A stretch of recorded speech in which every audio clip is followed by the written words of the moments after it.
Welcome to Pretty Lies and Alibis. Let's seek the truth and travel the long road to justice together. What you know, Alibis? Welcome to another episode of Pretty Lies and Alibis. I'm Gigi.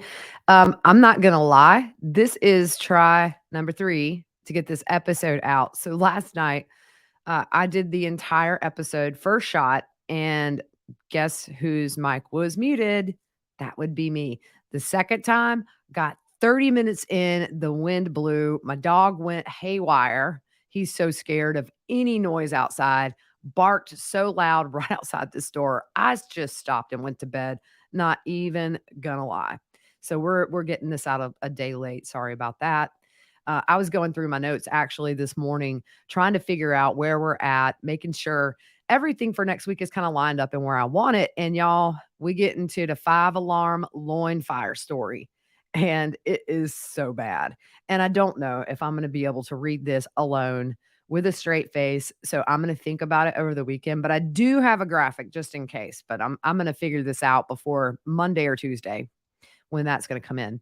Also, Lori Hellis and Lauren from Hidden True Crime gave me a really nice shout last night on their episode. I appreciate you ladies. Thank you for that. And also, Miss Hellis, the good Lori, sent me a tweet saying that this hearing on the 16th is about the consumptive DNA. You guys remember it's been an issue because Lori was incompetent. They couldn't file anything on her behalf. So now it's time to test this DNA. And there's a hearing. But also, Lori Hellis filed a motion to intervene in the case. And she wants things unsealed, pretty much saying that the public has a right to know about these proceedings. Going to be really interesting to see where that goes. She'll have to go to a hearing and argue in front of Judge Boyce. Maybe Lori and Chad will be there. So it's going to be kind of odd to see Miss Hellis on Judge Boyce's YouTube channel arguing in this case. I'm curious to see what happens. It would be nice if they unsealed some stuff. So we'll see. Song fact of the day, really, really quick. One of my favorite female singers, Carly Simon. Her song, You're So Vain, has been the subject of so much speculation in the decades since it was released. It is a burn piece. She did not hold back in those lyrics.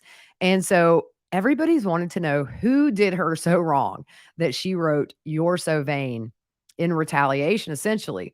And last year, she confirmed that the song is not about one man, it's about 3, and they have their own verse. So she did confirm the second verse is about Warren Beatty, who thought all along the whole song was about him. She was like, "No, you're so vain. You probably think the song is about you, right? It's about 2 other guys."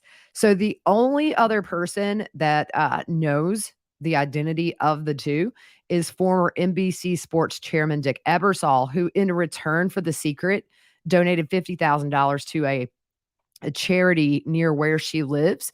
Also promised to never spill the beans, which I don't think he has. She did deny it was about James Taylor, but other names that have been thrown out are David Bowie, Mick Jagger, James Caan, who I always thought the song was about, and then Cat Stevens. Interesting stuff. I love music trivia and little weird facts.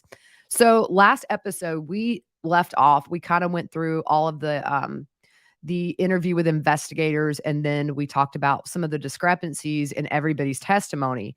And I'm sure that I missed some things, but it's really, really hard to like lay everything out and kind of go back and forth and figure out, every tiny discrepancy, but they were glaring. A lot of mistakes made. So Adam met with investigators, which is Lori's brother, Alex's brother, on August 9th of 2019, which is interesting to me because that's nearly a month after the murder. And Adam told the investigator there's a lot to it. And he said a couple of years ago, Lori started reading these near-death experience books and listening to these podcasts. And he said the people that were putting on these podcasts were originally LDS, but they had been excommunicated. And he said at one point, Alex had told him that he had seen more light in those podcasts in the last 2 weeks than he had his entire life at church. And Adam said ultimately, Lori and Alex both bought into this alternate belief system. He acknowledged that Lori was saying really weird things like she talks to Jesus in the temple. She's married to Moroni and not Charles, and she had a higher priesthood than others.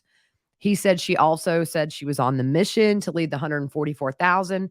And in hindsight, Adam felt like that could have meant killing Charles or anybody who got in the way of her mission. And we know that, unfortunately, to be the case. Charles was the first of four, um, by October of that year. And he said that when he expressed to Lori that these statements are crazy, kind of alarming, she did what Lori did. She just stopped talking to him. And he said at the time of the interview, they hadn't really spoken for about a year and a half. So Adam said the shocking thing to him was that Lori telling Charles that he was dead and Ned Schneider was living in his body. And also that Ned was an inch shorter than Charles and that Charles couldn't fool her anymore. He said also Lori told him that people have dark spirits and she was able to see those dark spirits and pick them out. He said ultimately Lori loves attention and thinks she's better than everyone else. And that's probably been her whole life. Growing up with her, I'm sure he saw that. He said Lori's giving people blessings, which she can't do in the LDS church. So Adam went to his family and he was really concerned and thought they needed to encourage Lori to go to a psychiatrist. But her family said her mom and dad said Lori was disconnected from reality. And that was the only reality she could live in, but she wasn't hurting anyone. And I kind of was thinking about this when I was doing these notes. And, you know, you kind of wonder what contributes to it going this far. There's a lot of things. I do think that one thing is no accountability with her family when they see and hear things she's doing and they say, "Well, it's just her reality. There's nothing you can do about it. She's not hurting anybody." When you have people that love you that call you out when you're acting crazy, a lot of times I think that kind of calms things down. People are able to stop and say, "Hey, I'm taking things too far." Lori never had that. Charles was the only one that was trying to get her help and nobody listened to him. And Adam said he thought that he would just kind of stay out of things. But Charles was calling at the end of January saying she had gone off the deep end. And Adam said, at Lori's request, the entire Cox family, except for him and his son, cut Charles off, wouldn't answer his phone calls. So Adam really sympathized and felt bad for Charles and said he would do what he could to help, but Lori's not talking to him, so he didn't know how much, it would work. Also, Charles was just really worried at this point. It had spread to Melanese. And as you know, Lori said she prayed about it and got a revelation that Brandon was gay. Melanie said she was in the temple, if you remember, and saw that meter. Just really stupid stuff. And Charles said at this point, she's ruining other people's marriages and their lives. And so Charles thought the thing to do would be to fly Adam out there. The two of them go talk to the stake president and try to get her temple recommend revoked. Because if you go back to the text messages that me and Fruit Loop did for a couple of weeks, you see that a lot of Lori and Zulima's these really big ideas happened in the temple. So he thought, hey, if I can get her out of the temple, maybe she'll stop all this.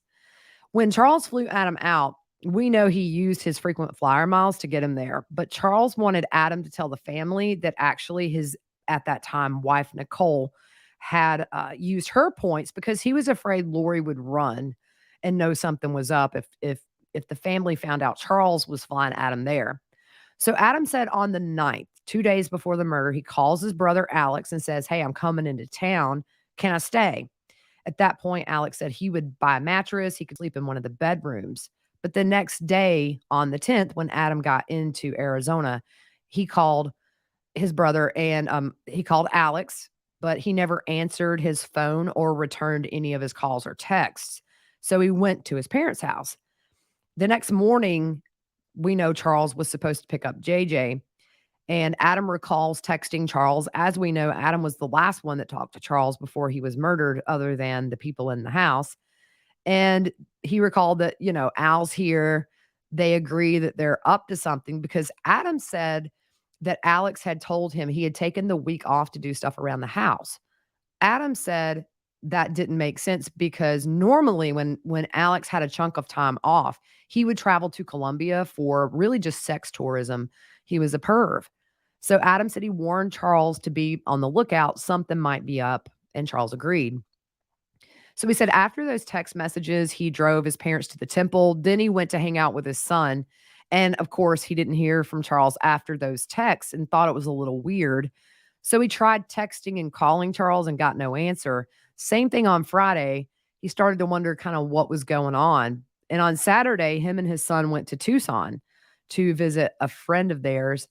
And Adam said he started to get a really bad feeling in the pit of his stomach and was wondering if something had happened because it wasn't like Charles not to have his phone or answer calls or texts. So he mentions this to the friend he's visiting, who then Googles Charles's name. And that's how Adam and Zach find out Charles has been murdered by Alex is through a Google search. Also, how Kay and Larry found out, I think, too. Adam said he was driving back from Tucson to go to his parents' house and wanted to talk to them about everything. But when they got there, Tylee was at the grandparents' house. And if you remember, we talked about this maybe 2 or 3 episodes prior, where Zach said that Janice kind of grabbed Tylee by the shoulders and guided her past them to where they couldn't talk. And Zach broke down saying he really just got the feeling that Tylee wanted to talk. And that was the last time I think that Zach saw her and Adam. Adam said she was usually really friendly towards him, but she just didn't talk to him. And she said that I'm sorry, he said that Tylee and Janice were talking in really hushed tones. And after Tylee left, Janice kind of snapped at him and said, how dare he not say anything to her after what she's been through? So Adam snaps back and said, hey, Charles is dead. Nobody bothered to tell me. So Adam's mom kicks him out. He said his parents, they've always had a good relationship, but that day they argued for a long time about the murder. I don't, death, murder, but it's murder. Adam said that him and Zach left and went to his sister Summer's house. I think Zach was staying house sitting for her while she was gone. At this point, she was in New York on a trip. But Adam spoke to Summer over the phone and asked, did you know Charles has been shot and killed by Alex? And she said no. But Adam said he knew she was lying by her response. She tells investigators she found out on the 12th. This was like 3 days later, so we know what he said. She lied to her brother apparently. Um, he said also during that conversation at his parents' house, he confronted Janice confronted him about texting and emailing Charles, knowing that they were trying to get Lori's temple recommend taken away. And it was really confusing because Adam's like, how did she know? This is private stuff between me and Charles. And he thought the police would have Charles's phone.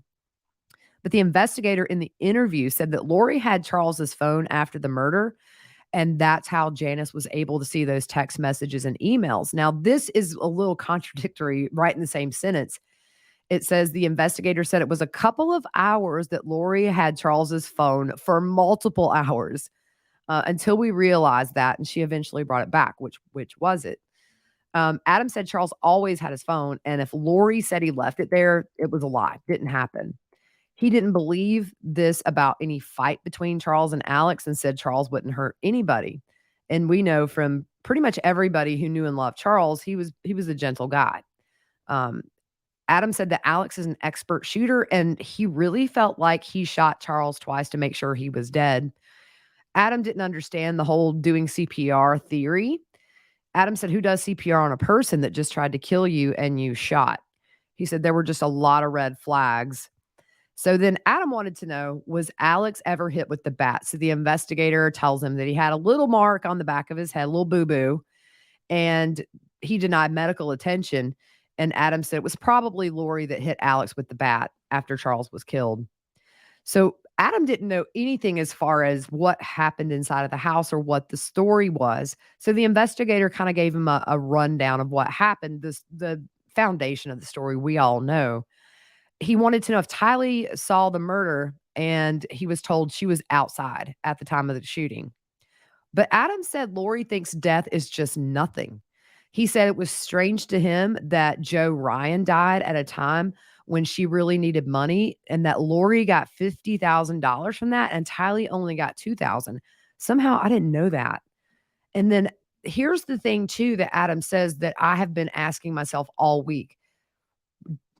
He asked, were there any cameras in the neighborhood? And the investigator said, well, we didn't find anything usable.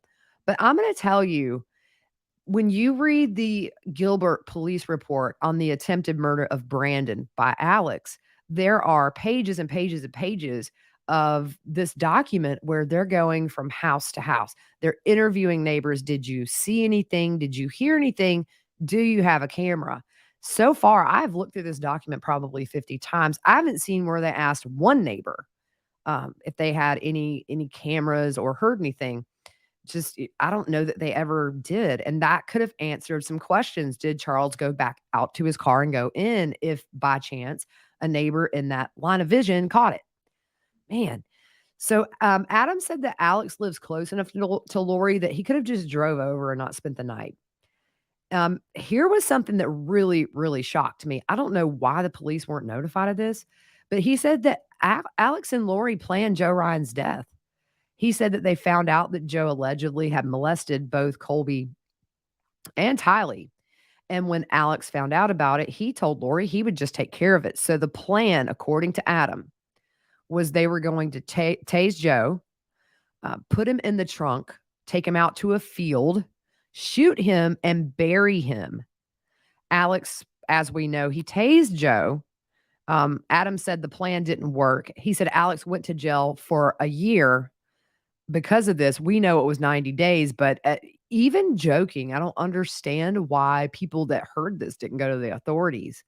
And I also wonder, with this being August the 9th, less than a month after Charles's murder, why was this interview not a huge red flag that required a lot more investigation, getting these subpoenas for records or search warrants or whatever? It just seems like they really just took them all for their word.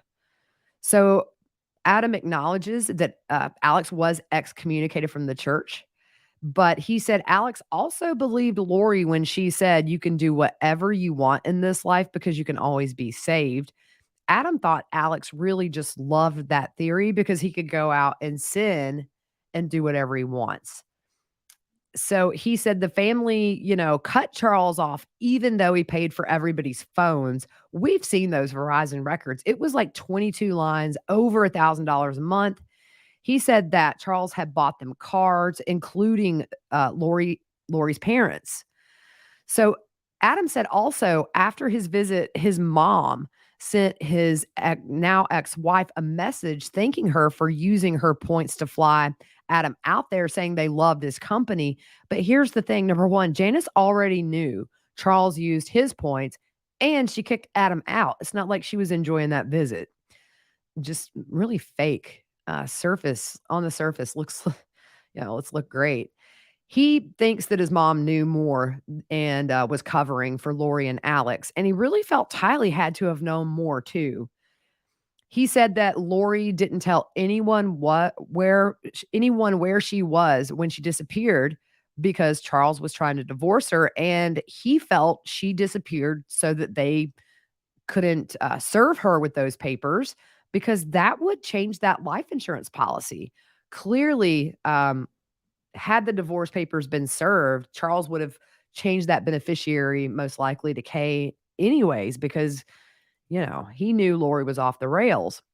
And if you think about it, they tried to serve the order of protection and the divorce papers in several locations, and they were never able to find her. And I think that's the reason she ran.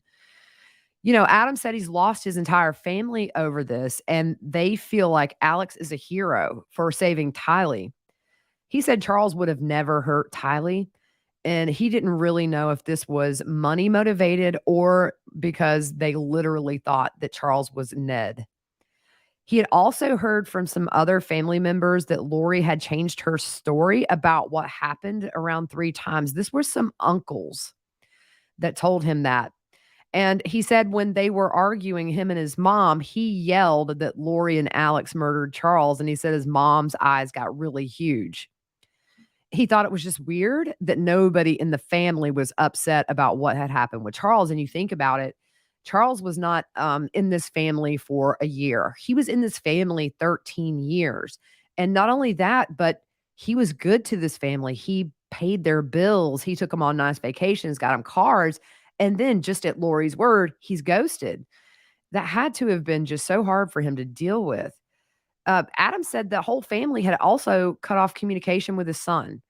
And Adam said his parents were still active in the LDS church, but they didn't believe the things that Lori did. Adam said his plans was to speak to the stake president and also to record Lori.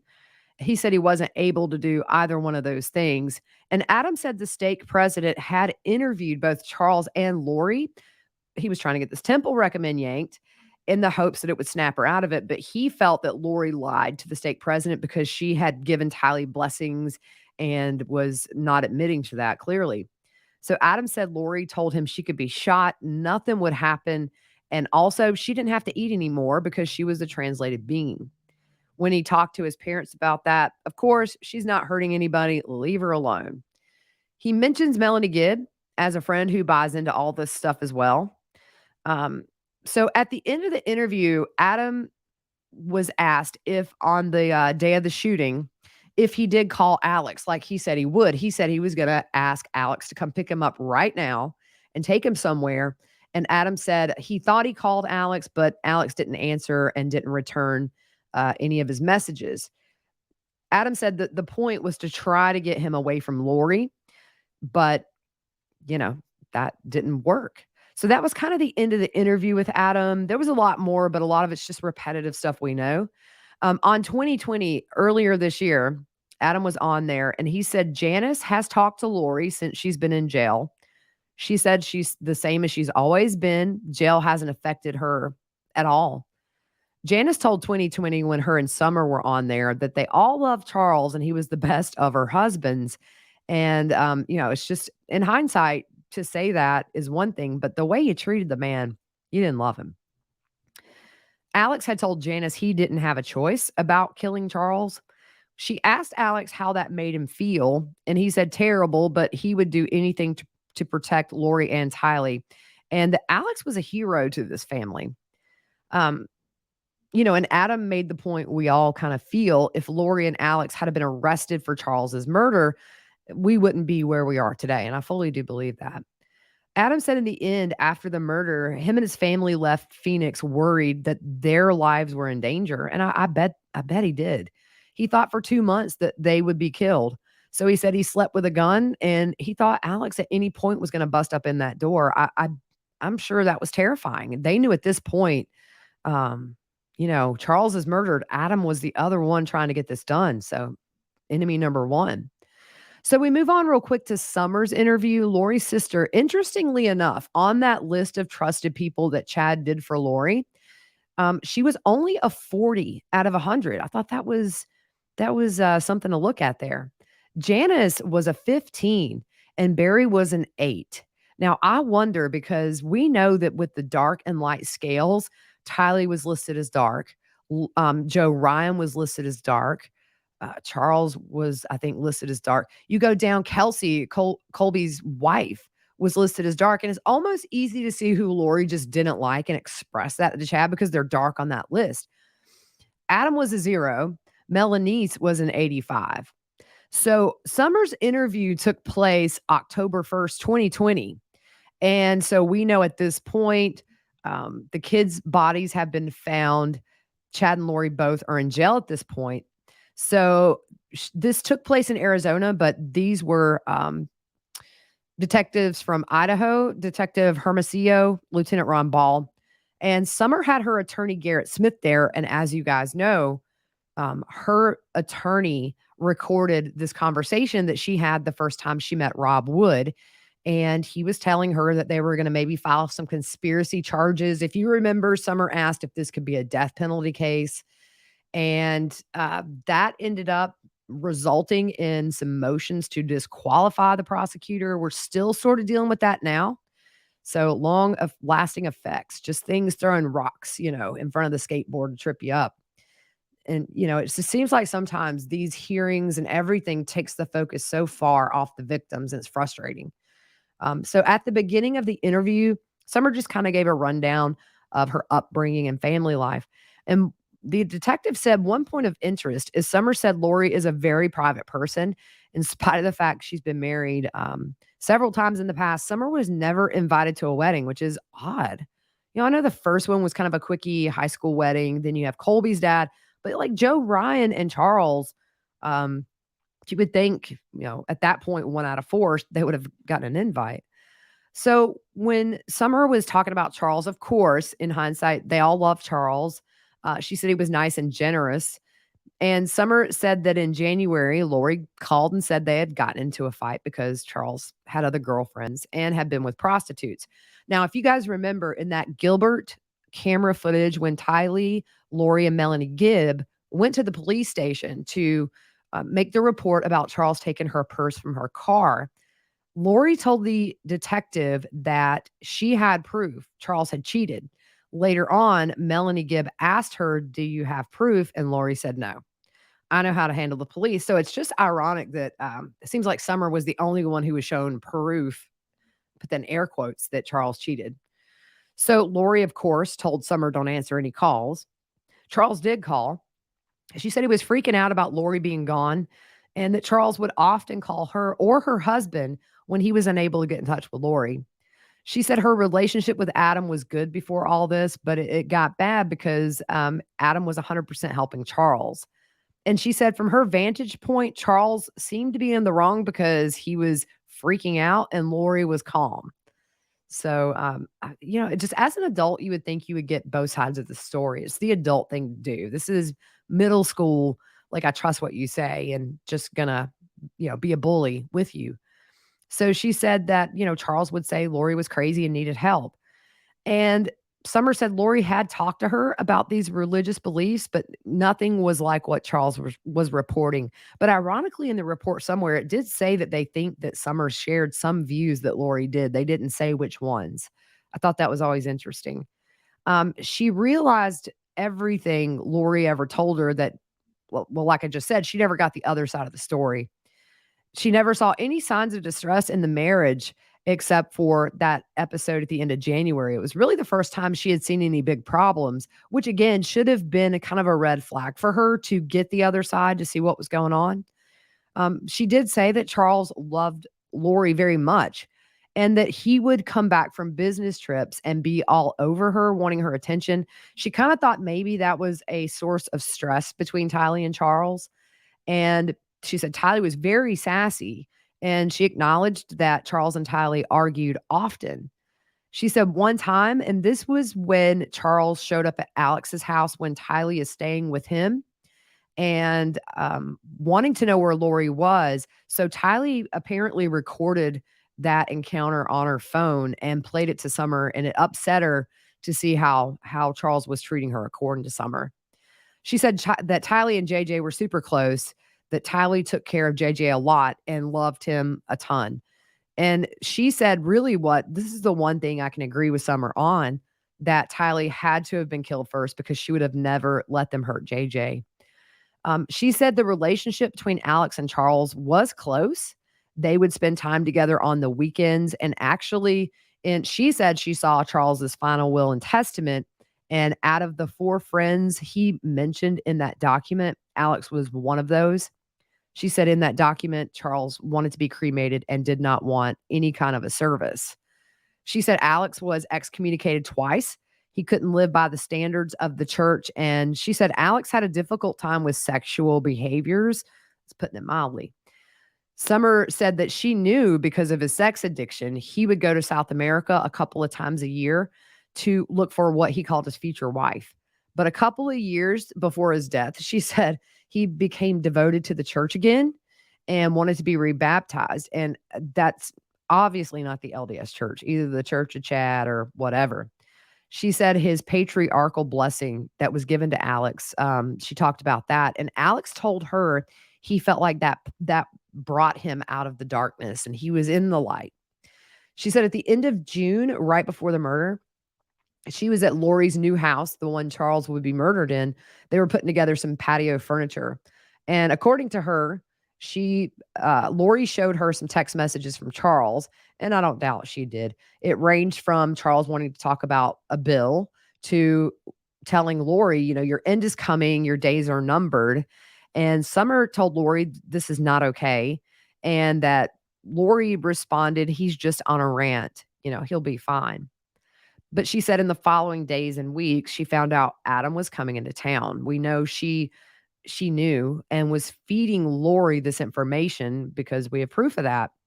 She said she thought it was weird that Adam asked to stay with Alex because he never asked to stay there before. So to her, she said she was scared to death they were going to do something to Lori. So she was scheduled to go to New York. Summer was when Adam and Charles arrived. And she asked both Lori and Alex, should I stay home and not go? And they told her to go. Summer says she asked Alex to stay with Lori. Lori says she asked Alex, who knows where the truth lies, but she just didn't know what was going on. Summer just was worried. During the interview, Summer showed some text messages between her and Alex, and Alex had texted asking if Adam could stay with her because he didn't have a bed. Summer said, yeah, we know it's just because they were planning this murder the day that Adam got into town. So on the 11th, Summer flew to New York, but before she left Phoenix, she sent Alex a message and asked, are you on the plane? Anything yet? There was no response. This might have been around the time they were giving their police interviews. So when she got to New York, she sent another text, which was around 10:19 Eastern time, so 7:19, probably right smack in the middle of this pool party. She asked Alex if anything had happened yet, and she was concerned. And Alex responded, telling Summer, have fun, no worries.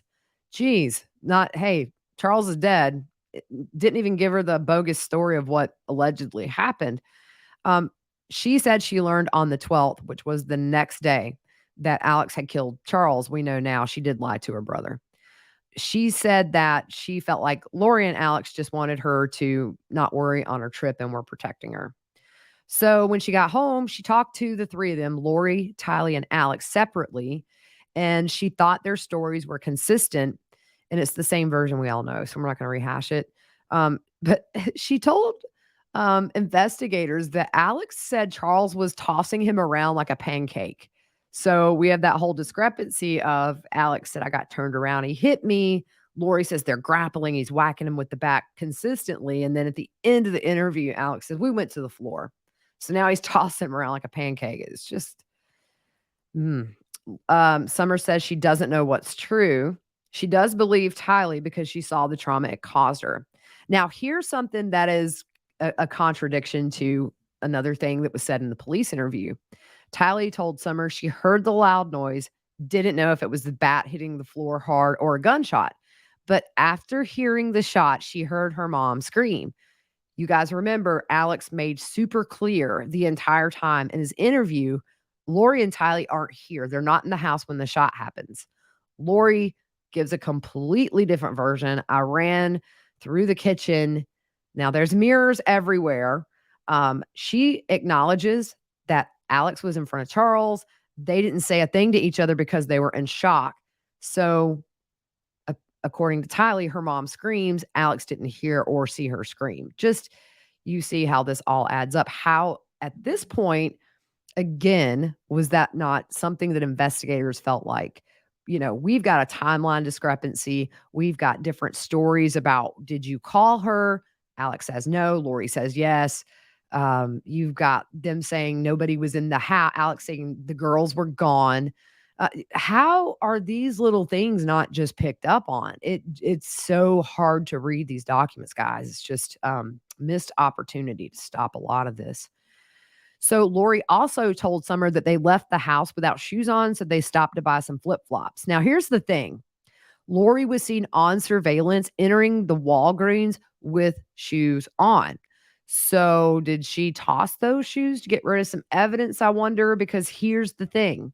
If you look on that body cam footage when Lori and Tylee get back to the scene and they're standing in front of that rental car that Charles had, Lori's flip-flops look to be at least a size too small for her. Her toes are kind of curled over the edge. Tylee didn't have on flip-flops that to me matched the description of the shoes that were bought in the police interview she did. Just one thing I've noticed, it doesn't look like on her feet, on Lori's feet, were any new flip-flops. Where did those shoes go? So Alex told Summer that after he shot Charles, he called 911 and did CPR. And Summer thought Alex called right away with no delay. We know that was a lie. So ending her interview, it says, based on Summer's interview, I felt she had no knowledge of what was going to take place on July 11th. Lori had shared selective information with Summer that would cause her to believe that Adam and Charles were coming into town to cause her harm. This, in turn, caused Summer to worry about her sister. It was apparent that Summer didn't have any information about the relationship between Lori and Chad or their belief system that said Charles's body had been taken over by evil spirits. They call her an unwitting participant in the events leading to Charles Vallow's death. I disagree. I think it contributed her running this spy campaign in the background and feeding Lori and Alex information. It inflamed the situation. And I said what I said. So Summer told Morgan Lowe in a May 2020 interview that after Charles was murdered, Lori was being continuously threatened and she wanted to go somewhere safe, but did not want to tell the family where because she was being followed and threatened by people who loved Charles and wanted revenge for his death. So that was it. That was kind of all I pulled about Charles's murder from Summer stuff. Brandon, interestingly enough, this is the last part I think we're going to get into today. He met with investigators on September 30th, 2020, to give them a Samsung phone of his, which kind of related to the murder in a way. He was going through this old phone that he had given around the time of the murders to his son to play games on. So he was back on that phone almost, I guess, over a year later, getting old pictures off. And he realized that there were texts and calls from Charles that were in a blocked folder. Now, that started January 31st and went through the murder. So, the 31st, as we know, is the day where it all hit the fan with Lori. He also found Charles's contact card in his phone, showed an option to unblock. The incoming calls from Charles were going straight to voicemail during that time. So Brandon said, now it makes sense. So who is the only other person who had access to that phone in January? Well, it was Melanice because they were still together at this point and married. There were 2 calls to Charles from Brandon. One of those was March 26th. They talked for a little over 10 minutes. There was a reject call from Charles on March 27th. And one thing to note is that Melanice not only was, following Lori at this point, she told her dad that she was kind of had a grudge against Charles due to that juice business that him and Lori started in Hawaii. It wasn't successful, and apparently she was bitter over that. Brandon said there were 24 unread messages from Charles, text messages. And, gosh, man, you think about it. Poor Charles probably thought at this point Brandon was ghosting him, but it's really just, the background, these girls working to isolate him from everybody that he could talk to that might jump in and help. So Charles's Google account, they had a Mac computer on that and an iPhone 11. They looked at some content from May to July of 2019. Should have been January. The Google Photos folder had 680 pictures, mostly of just family stuff. He had recently made a folder February 10th, 2019. This is interesting. Last thing here.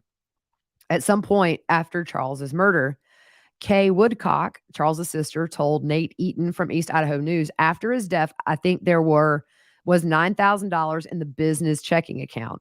$6,000 of that was moved out a day or two after the murder.